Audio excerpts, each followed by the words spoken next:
Hi guys, welcome back to another video. I'm so excited for this one because in this video, we are discussing manifesting a specific person, why it is so natural, why it is something we've already been doing, and how you can change any circumstance around.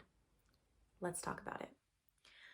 Okay, I read a lot of books, okay? And sometimes the really good ones I will reread. So of course, Think and Grow Rich by Napoleon Hill. This is something that it's probably like my fourth time reading it through.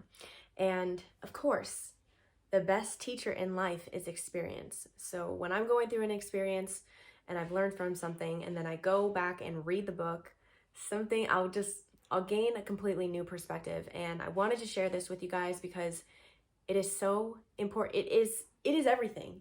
It is so important. It is everything to understanding how to manifest a person, place, thing, anything that you want. In the context of this video, we will be discussing specific people because I know that's something that people really enjoy talking about. People love to love. That's all great. I'm here for it. So let's just talk about it. This really jumped out at me, and this is going to be the focal point of the video. Because once you understand this, once you truly understand this, this is going to make manifesting seem like what it is. Practical, natural, sustainable, effortless. This is so good. Pause for effect. Napoleon Hill, he states, page 34, first chapter called Desire. No more effort is required to aim high in life, to demand abundance and prosperity, than is required to accept misery and poverty. One more time. No more effort is required to aim high in life, to demand abundance and prosperity, than is required to accept misery and poverty. So you mean to tell me that the exact same amount of energy that I'm using to think about what I don't want is the same exact effort and energy that is required to get what I do want? Blank, blank, blank. This, I don't know what this did for me the other day, but I was like, yes.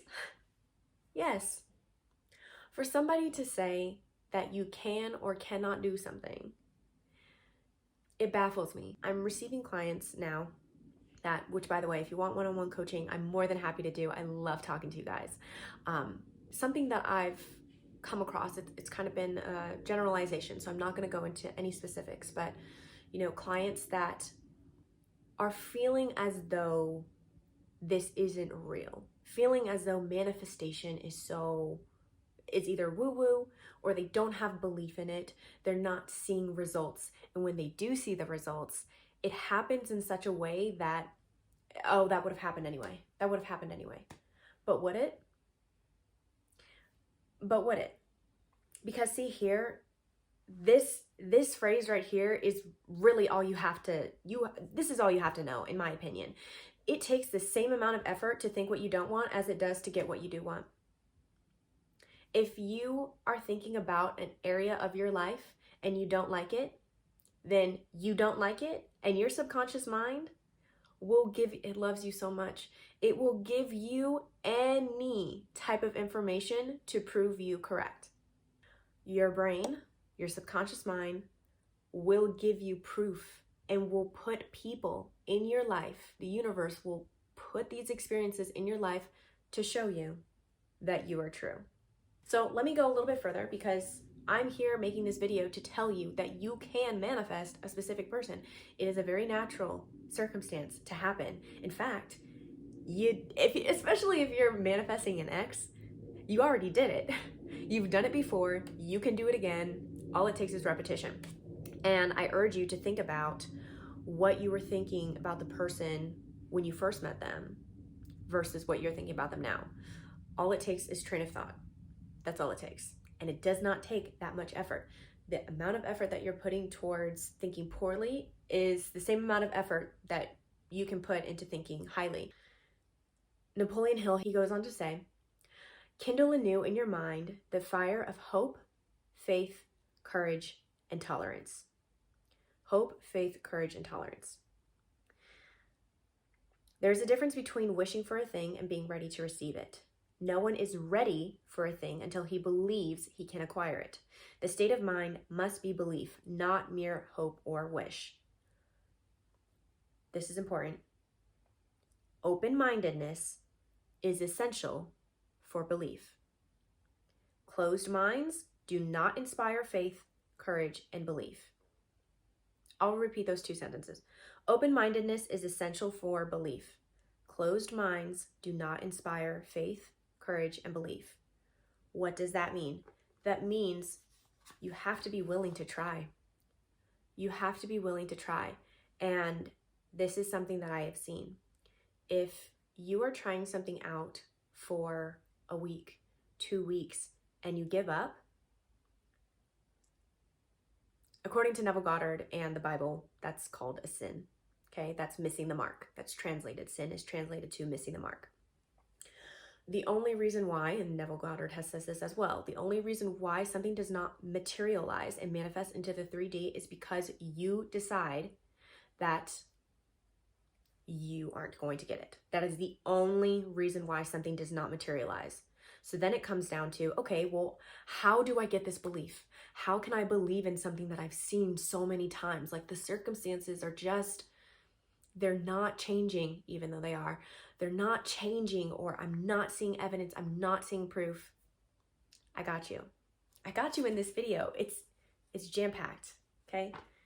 And I love rereading this stuff because these authors, Neville Goddard, even Abdullah, Napoleon Hill, all of these people are saying the same thing, but in a different way. Abraham Hicks, Bashar, all of these people are saying the exact same thing in a different way. It's amazing. He goes on by saying how to develop faith. This is page 49, chapter 3, faith. The method by which one develops faith where it does not already exist is extremely difficult to describe. Almost as difficult, in fact, as it would be to describe the color of red to a blind man who has never seen color and has nothing with which to compare what you describe to him. Faith is a state of mind which you may develop at will after you have mastered the 13 principles, because it is a state of mind which develops voluntarily through application and use of these principles. Here's a nugget. Repetition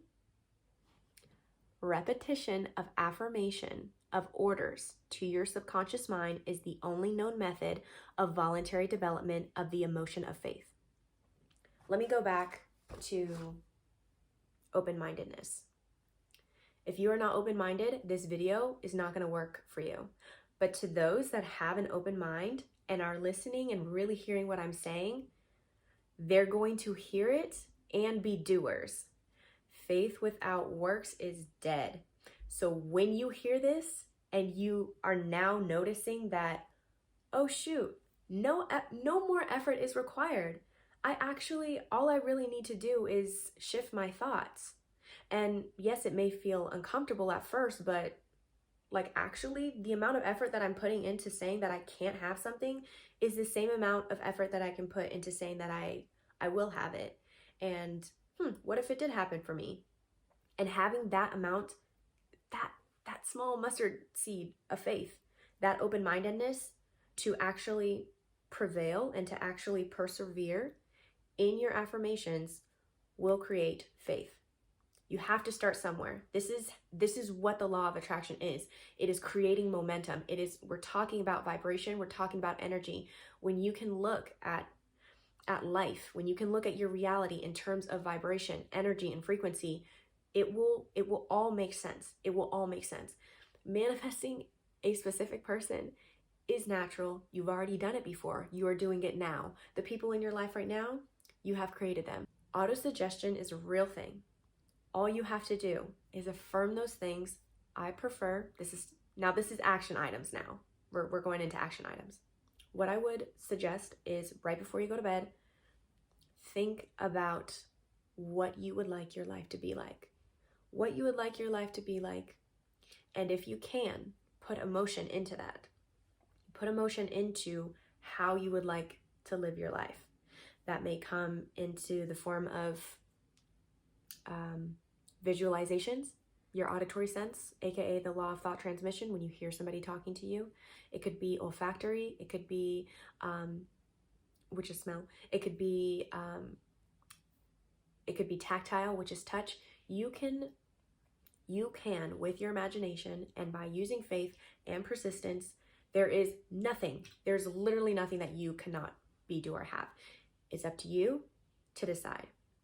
If you have not made that decision and you're wavering, that's the only reason why you don't have it. It's the only reason, because this is a law. When we start talking about laws, then we have to realize that like laws mean like do it this way, like you do it this way, and then this will happen. And it takes open-mindedness. It takes suspending your disbelief for just a moment, for your open-mindedness for the thing that you want to actually materialize. You can be, do, or have anything. It is up to you. Decide, make that choice. It will all come in a practical way. Everything is working out for you. I'll see you guys in the next one. Bye.